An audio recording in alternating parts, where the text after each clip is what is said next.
Hello and welcome to the latest in a series of diversity webinars hosted by the Arts Council. I'm Anissa Moradadi, founder of Beat Freaks, a collective of people and companies unleashing creativity for good, and we're coming to you live from the iconic Midlands Arts Centre here in my home in Birmingham. Today I'm going to be joined by Abid Hussain, Director of Diversity at Arts Council, Deborah Commode, Chief Executive and Artistic Director at the Midlands Arts Centre, Joe Royce, Executive Director at Canduco, Dr. Kate Marsh, Artist and Researcher at Coventry University, and Rehan King, Chief Executive of York Museums Trust. We'll be discussing the Arts Council's annual diversity report, as well as hearing from our panel on their experiences in promoting inclusion and best practice. We've been collating questions in the run-up to today's broadcast, and if we don't manage to get to yours in today's session, we will come back to you directly, so keep on engaging, sending them in via Twitter. It's #CreativeCase, and make sure you tag the Arts Council. So grab your cuppa and let's get going. Abid, why this webinar and why now? So Anissa, this is our third webinar looking at diversity and inclusion. We've really enjoyed having open, honest and sometimes challenging conversations, which have really benefited from having a range of different viewpoints and perspectives that share best practice from both within the sector and outside of the sector. What's great about the webinar format is people can engage and watch at the time they want to. I think my kids are watching at home right now, they're on half-term leave. And it also allows conversations to carry on beyond the kind of original webinar. And today's webinar is very much focused on the launch of our latest Equality, Diversity and the Creative Case report, so we can go through some of the data trends that have emerged from the report this year. Thanks, Abid. It's all very exciting. It feels like we're on the Ellen show. As Abid said, today we'll start by going through some of the trends from this year's diversity report. And we'll also be hearing from Deborah Commode from MAC on how they've approached the creative case and what it means for them. This will be in discussion with Rehan King, Chief Executive of York Museums Trust, who'll bring a museum's perspective to the conversation. Finally, we'll be joined by Joe Royce and Kate Marsh to discuss approaches to disability and dance, a great case study for those working in this part of the sector. But before all of that, we're going to focus on the Equality, Diversity and the Creative Case report, which, as we've heard, has been published today. So, Abid, you've introduced some changes to this year's report. Can you talk us through them? Well, there's 4 key changes. So the first major one is we're allowing readers to interact with the report and the data. So you will be able to search and filter data based on geography, art form and the level of investment. That's something we've not done before. And I think it'll give us a more granular picture of where there's good practice and where there's more work to be done. Historically, we've published an aggregated picture of Creative Case for Diversity ratings. This is the first time we're publishing ratings for individual organisations, so you can look up our national portfolio organisations and see how well they're contributing to the Creative Case for Diversity. Historically, we've had very limited data on audience diversity. This year, we've got some good quality data in terms of race, disability and gender, and we can share that with the public. And we're also including some data on our Developing Your Creative Practice Fund in terms of the investment trends. I guess what's really interesting about the report, because you can interact with it, it will probably be a more useful resource for the sector, both to look at their own performance, but also benchmark against their peers. And what I hope it will do is be a resource that they can use as they begin to think about our new 10-year strategy and how they can become more inclusive and relevant. So you've used the S word. You've just released your 10-year strategy. Can you tell us a little bit more about that? Well, I've been incredibly fortunate to have been involved in the development work for our strategy, and we've been having conversations with the wider sector and the general public for the best part of the last 2 years. And what we've heard through those conversations, the evidence base that we've built up and the research that we've gathered has really kind of had an impact in terms of shaping our 3 outcomes and our 4 investment principles. From my perspective, I'm very much focused on looking at what we can do around inclusion and relevance. And I guess the work that we're doing there is centered around 3 key pillars. We genuinely want to accelerate the pace of change in terms of diversifying the workforce, leadership and the governance of the sector. The current performance isn't good enough, and we're going to be talking about how we can change that. I think the Creative Case for Diversity has made a really significant impact since we launched it in 2011. So we're keeping that commitment to ensuring organisations continue to diversify their programs, and the more they diversify their programs, we hope the audiences and the visitors that come and see the work reflect the diversity of England. And the third part, which I'm quite excited about, is the community aspect. So we want our organisations to interact and engage with communities more. So how do you involve local stakeholders? It's easy for me to sit here and say these are the things that the arts and creative sector need to do. Everything about the inclusion and relevance framework also applies to the Arts Council. So we have a number of challenges internally that we also need to address moving forward. That's really good to hear, and I'm sure we'll all keep you accountable to that. So shall we get into the detail of this year's report a little bit more? Have any of the stats surprised you? Well, one thing that I've really liked is the data that's come out of the investment trends for developing your creative practice. So they've exceeded my expectations in terms of the success rate for Black and minority ethnic applicants and disabled applicants. And I think it kind of shows what you can do when you develop new programs and develop and design them from the ground up. 51% of the investment has gone to female applicants as well. What's really been positive about developing your creative practice is the number of first-time applicants that were gained to the Arts Council. So it's a signal to us that actually, if you develop the right programs, you can become more relevant to people who've previously not come into the Arts Council for funding. That's not the whole picture. Looking at the broader data around workforce leadership and governance, the pace of change is too slow. We've introduced a number of diverse-led organisations into our portfolio, but I think the change in our larger organisations has been slow, and there has to be a higher level of expectation in terms of the change that we need to see in those organisations that receive larger amounts of funding to diversify their workforce leadership and governance.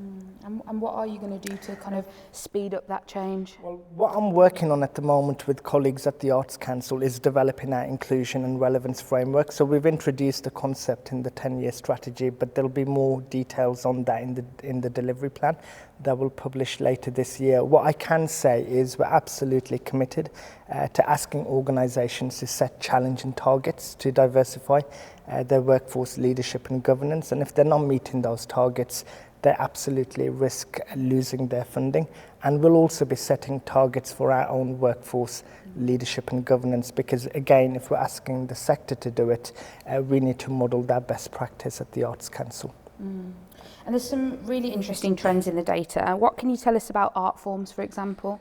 Well, hopefully later on when people go through the report, they'll be able to interact with all the data and filter to the criteria that they're interested in. But some key headlines, if we look at dance as an art form, it's the art form where we have the highest percentage of the workforce, which is from a Black and minority ethnic background, so that's about 18%. But equally with dance, it's got the lowest number of disabled people working in the sector from a percentage perspective, and Kate and Joe can talk about that a bit more later.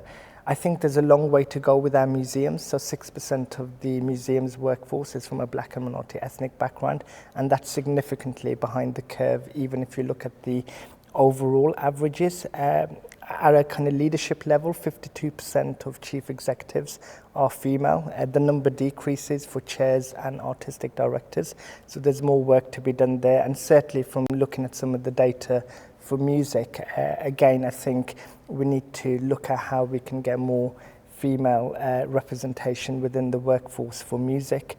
And from an area perspective, London is the area where we have the highest percentage of BME workforce, which is around 15%, but that's still significantly lower than the working age population in London from a diverse background, which is around 40%. Loads of rich insight there. Yeah. But what about audiences? Are there any trends there? Well, this is the first time we've captured data on audiences. The good news is 2/3 of our audiences are female, so I think we need to do a lot more to kind of encourage more men to engage as audience members. 16% of our audiences would define as being from a Black or minority ethnic background, which is consistent with national averages, and actually the number of disabled people who engage as audiences is higher at 12% than the number we have in the arts and cultural workforce. And so you mentioned workforce. What about your own workforce? What's the picture there? We're seeing slow progress. So we've seen a 2% increase in the number of staff at the Arts Council from a black and minority ethnic background. So that's gone up from 9% to 11%. It's more promising at the director level, where it's 14%. The rate of change for disability is slower, so it's gone up a percentage point from 6% to 7%. Approximately 2/3 of our workforce are female, and more encouragingly, 55% of our directors now at the Arts Council are female too. Thanks, Abid. You're like a data machine. Following on from that snapshot of the big headlines, I'm going to ask Deborah and Rehan to join me to discuss their perspectives on both audiences and workforce diversity. But before I do that, we have this short film that gives you a bit of a flavour of the work done here at MAC.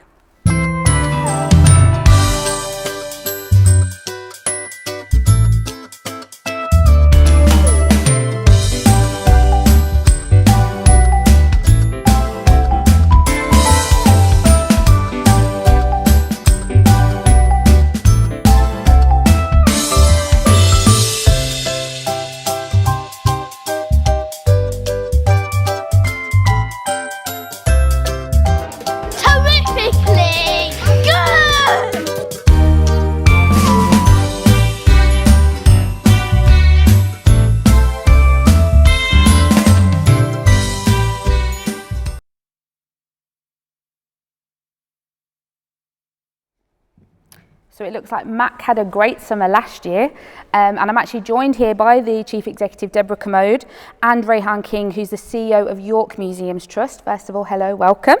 Deborah, can I start by asking you about your approach to audiences? What's that journey been? Our approach is to understand who we serve.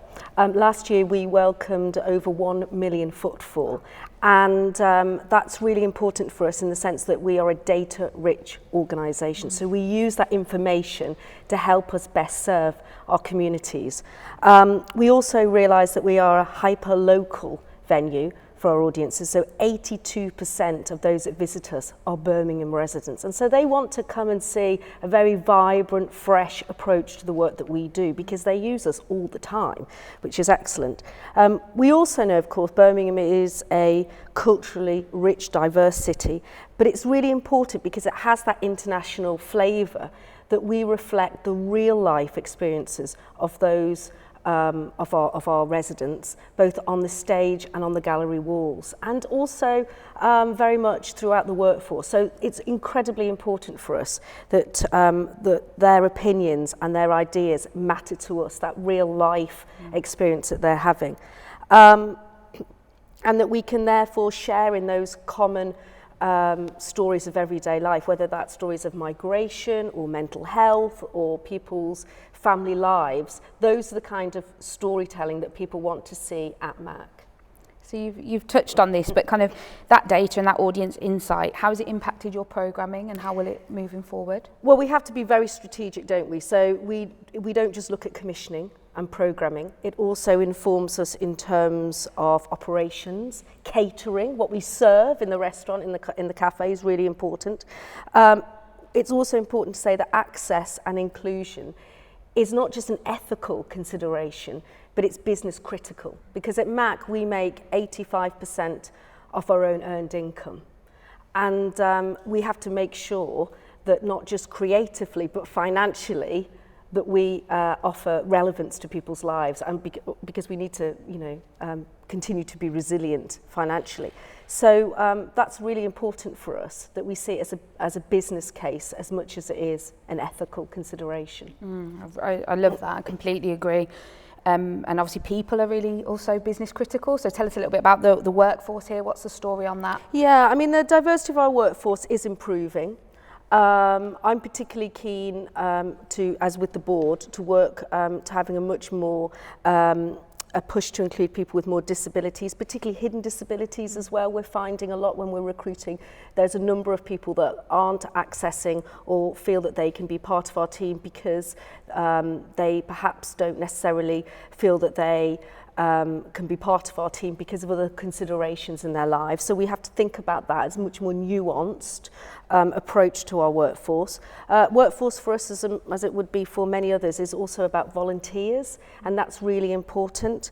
We recently created a new initiative called the A-Team, which A stands for access, and it was very much about having a really strong recruitment program and development program for volunteers with disabilities who then work with other visitors with disabilities. So if you're so you recognise yourself in a sense coming in with somebody who may be able to lead you round and be part of that experience, and MAC is incredibly important. We want to get that kind of authentic feeling.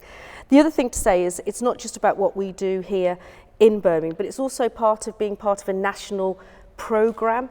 And so alongside DASH, we are part of a deaf and disabled curatorial network.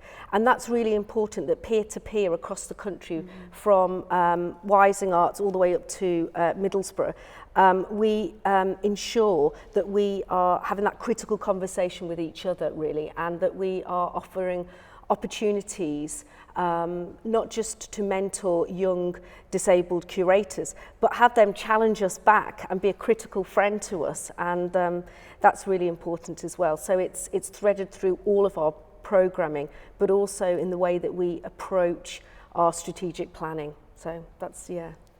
Great, thank you. And Rhiannon, does any of that chime with your experience at York Museums Trust?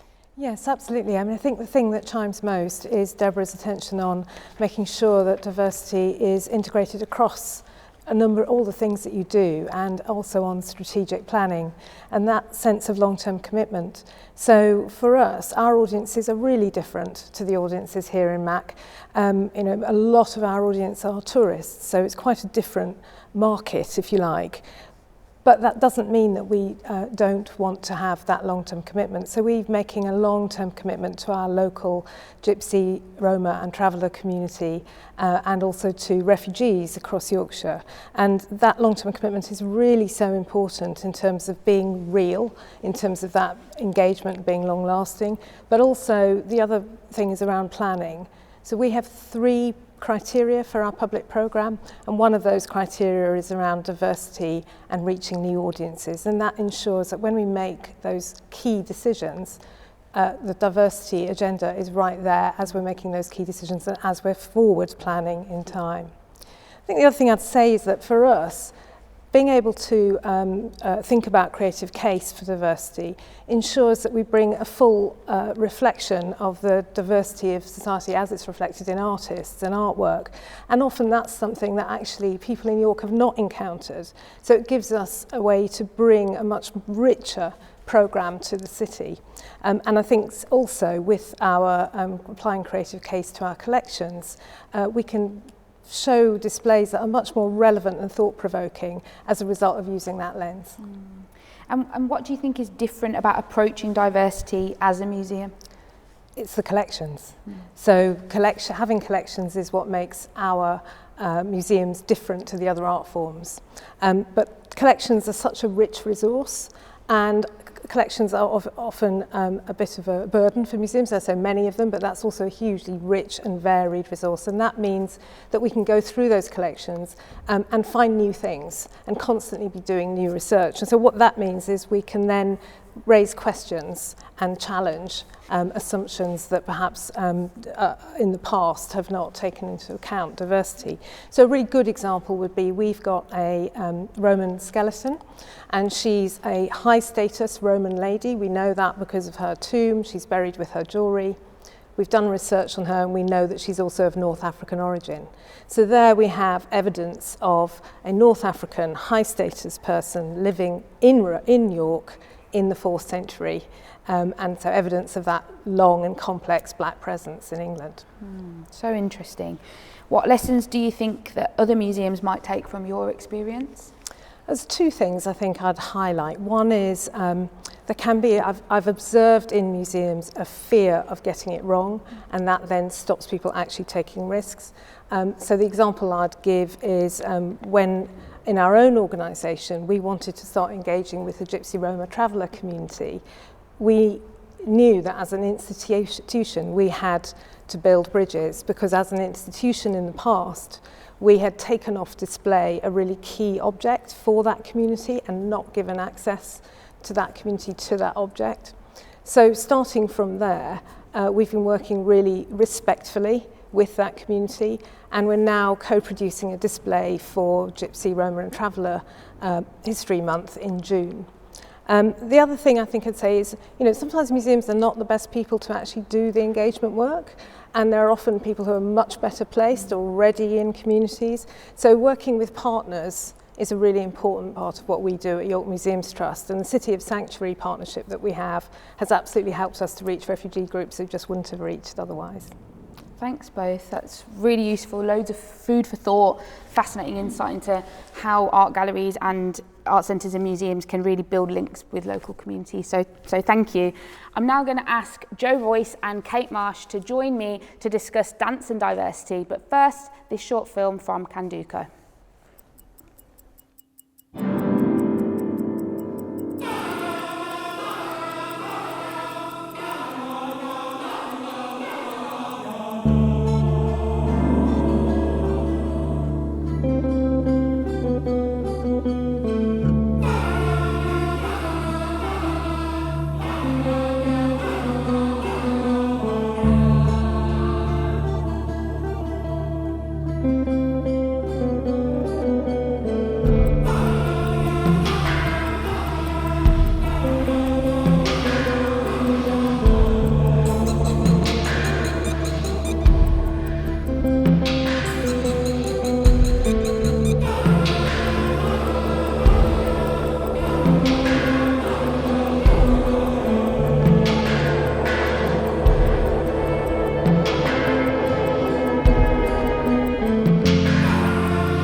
Okay, and now I'd like to welcome Jo Royce, Executive Director of Canduco, and Dr. Kate Marsh, artist and researcher from Coventry University.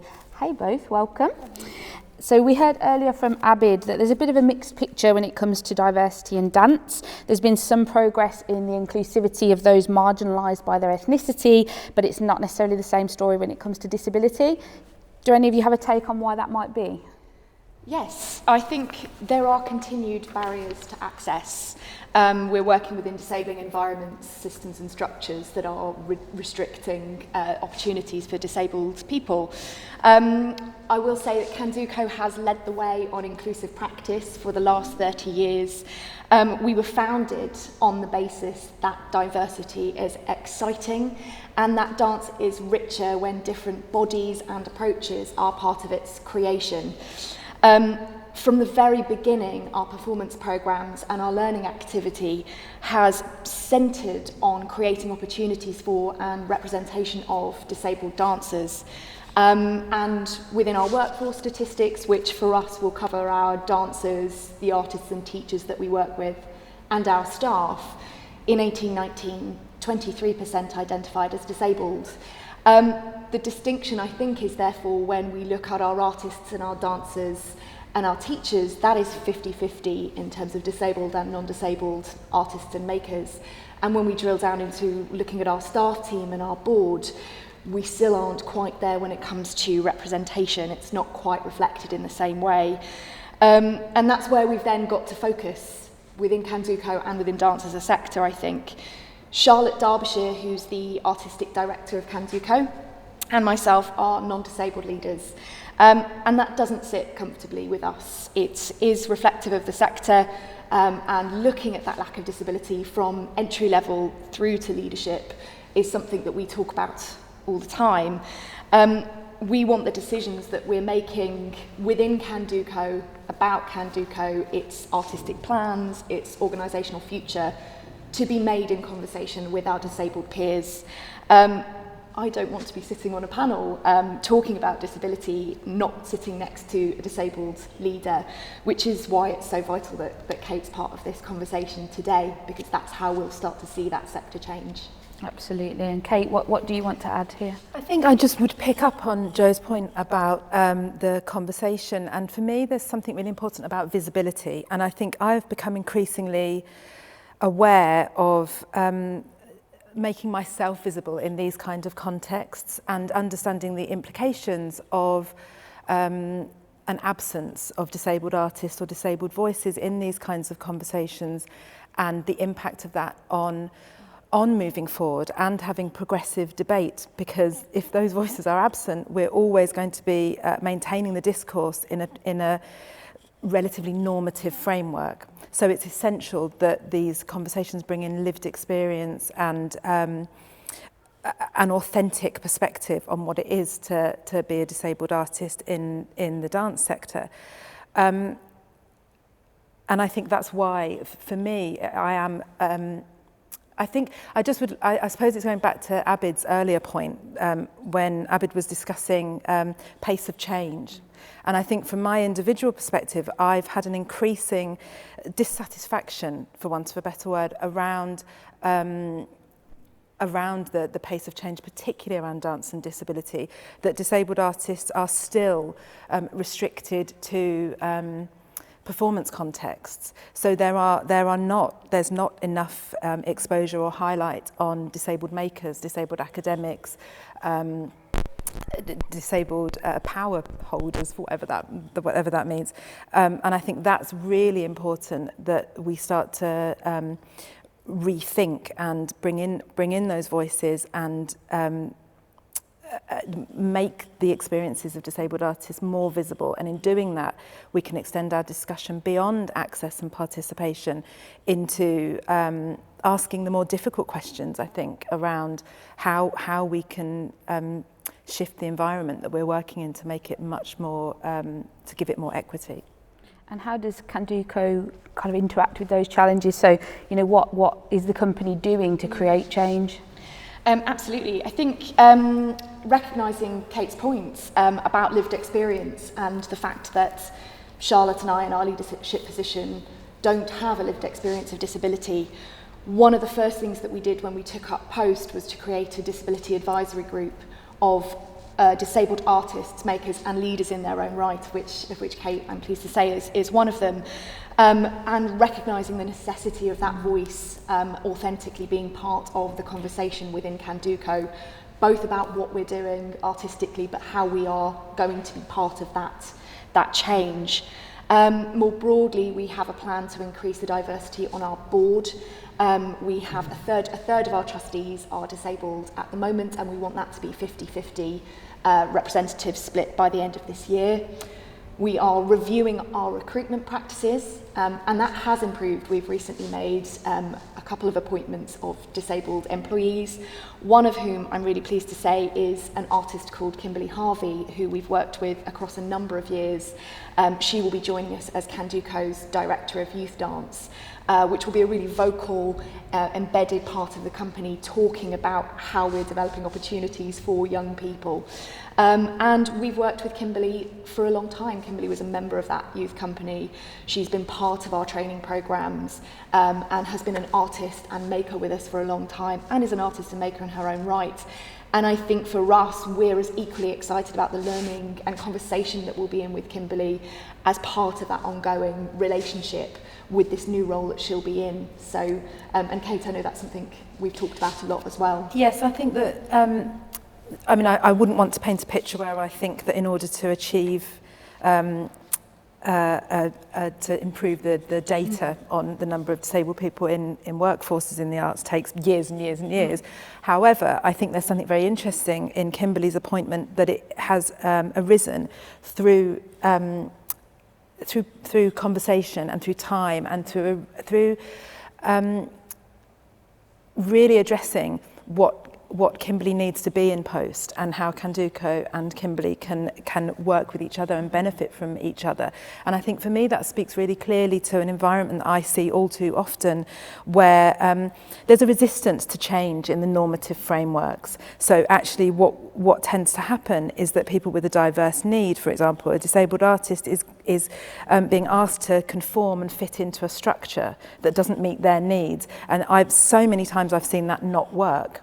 And I think that's really that's a really detrimental situation. So through authentic and genuine conversation, I think we can begin to really shift and bring people into those positions, but it has to be on the terms of what the actual needs of that disabled artist are, rather than fitting them into a structure that doesn't work for them. Absolutely. I feel like I can't go on without saying congratulations to Kimberley. So let's just get that in there. So it sounds like in so many ways you're, leading the way in this space. What are the challenges and realities that come with being in that position? I think it's absolutely the reality of it, and to be open about it. It's what Kate has said, is that takes to work inclusively and to do that authentically takes time, takes capacity, resource and support. It's absolutely about learning and listening and responding to the needs of an individual, and creating the environment in conversation with them. And that is woven into the fabric of what Canduco does. And we do have that continued commitment to supporting disabled artists and teachers, and then to see that work and that growth continue within our staff team and board as well. And I think there is still fear around getting it wrong. We are working in an environment of austerity. Access to work is being capped. Arts funding, there are restricted pots. People are putting access lines into their budgets, which is fantastic, but actually that need and that line might need to be shifted and increase or move in response to an individual. And I think that there is perhaps a fear and apprehension about that if you're, as I said earlier, not working within a system and structure that is responsive and able to flex in the way that's needed. And Kate, again. Well, I think we were talking earlier about access as a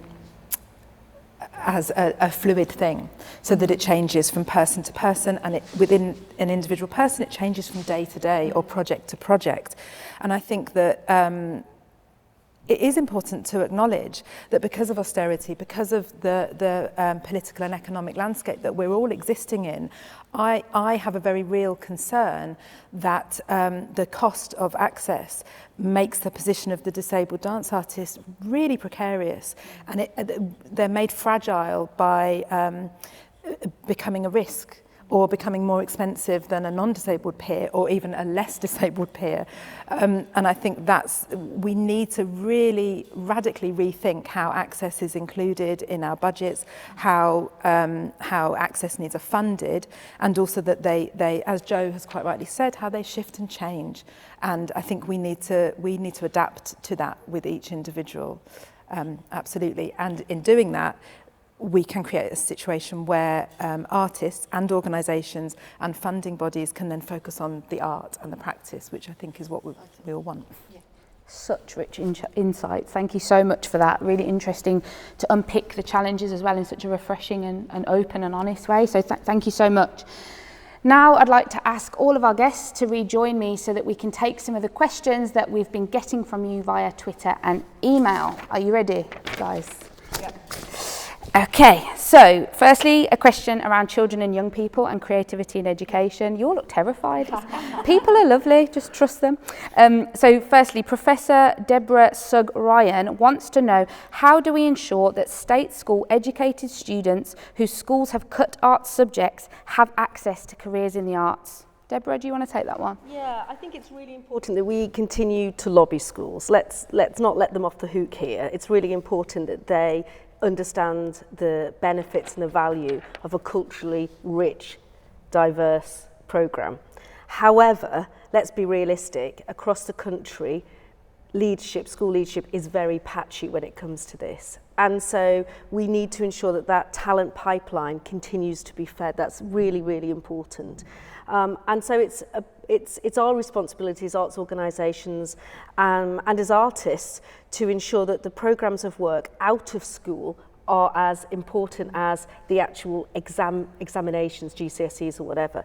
And so here at MAC, for instance, what we refer to it as learning participation is a huge programme of work. We're in half term at the moment, but it happens in the evenings and at weekends, so that there's this really rich practical programme of work where young people can have access to professional artists, and that's the most important thing, sometimes which you don't actually get in at school, but you have access to a whole range of different art forms, and so that people feel that they can be inspired even if they don't choose to have a career in the arts, so they recognise the benefit that the arts environment will have for their entire life, and that's really important. So I would say that we have to just ensure that we're creative with our programmes and that we access, whether that's through the bridge organisations or whatever, but we access children and young people for whom arts doesn't happen with mum and dad at home or in the home environment, and it certainly doesn't happen at school. So I would say it's sort of a rally call to all of us really to ensure that we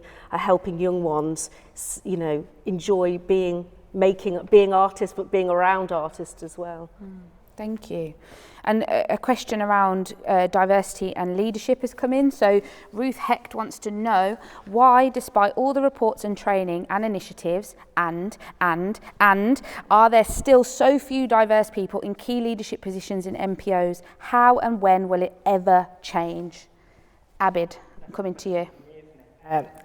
From my perspective, I think there's a couple of things that we could look at, and just reflecting on the data that was published, I think there's less of an issue in terms of diversity in leadership in some of those smaller diverse-led organisations, but we have to be quite honest about why some of those smaller diverse-led organisations exist, because so many diverse leaders have felt excluded from the larger, bigger institutions, and that's where we need to see change.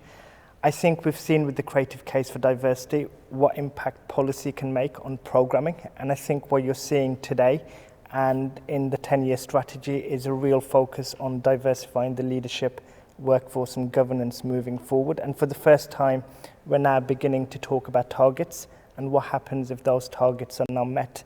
And I think this is a kind of moment for us as a sector to really step up to the plate and have those uncomfortable conversations about which voices are missing from the table, who's not involved in our decision making, and who needs to start thinking about giving up power or sharing power to make sure we see different voices, different perspectives across the boardroom and at that kind of leadership level. Absolutely. And Kate, you were a change maker, right? You were on the change maker programme. What's your take on kind of how we look at leadership then?